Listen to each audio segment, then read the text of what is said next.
cause de la crise de la sécurité européenne. Cela a eu les conséquences les plus négatives sur l'ensemble du système des relations internationales et a entraîné une perte de confiance mutuelle. La situation continue de se dégrader, notamment sur le plan stratégique. Ainsi, en Roumanie et en Pologne, dans le cadre du projet américain visant à créer un système global de défense antimissile, des zones de positionnement pour le bouclier antimissile sont déployées.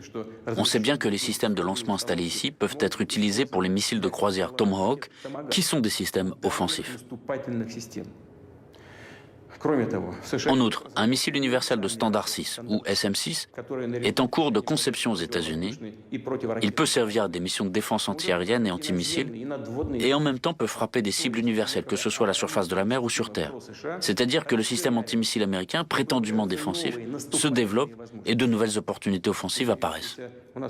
Les informations dont nous disposons donnent de bonnes raisons de croire que l'adhésion de l'Ukraine à l'OTAN et le déploiement ultérieur des installations de l'Alliance nord-atlantique là-bas est une question déjà résolue. C'est une question de temps. Nous comprenons clairement qu'avec un tel scénario, le niveau de menace militaire pour la Russie augmentera considérablement. Et j'attire particulièrement votre attention sur le fait que le danger d'une frappe... Si nos ancêtres avaient entendu ça, ils n'y auraient tout simplement pas cru. Et nous-mêmes, on n'aimerait pas y croire aujourd'hui. Et pourtant, c'est ce qu'on voit se produire. Je veux que cela soit compris en Russie et en Ukraine. De nombreuses bases aériennes ukrainiennes sont situées à proximité de nos frontières. Et l'aviation tactique de l'OTAN qui est sur place, y compris avec des vecteurs d'armes de précision, sont capables de frapper notre territoire jusqu'aux villes de Volgograd, Kazan, Samara, Astrakhan. Le déploiement de radars de reconnaissance sur le territoire ukrainien permettra à l'OTAN de contrôler étroitement l'espace aérien de la Russie jusqu'à l'Oral.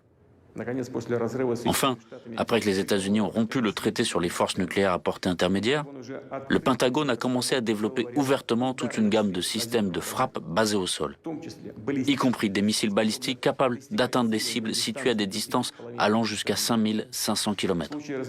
Une fois déployés en Ukraine, ces systèmes pourront frapper des objectifs sur l'ensemble de la partie européenne de la Russie, ainsi qu'au-delà de l'Oural. Le temps de vol jusqu'à Moscou pour les missiles de croisière Tomahawk serait inférieur à 35 minutes.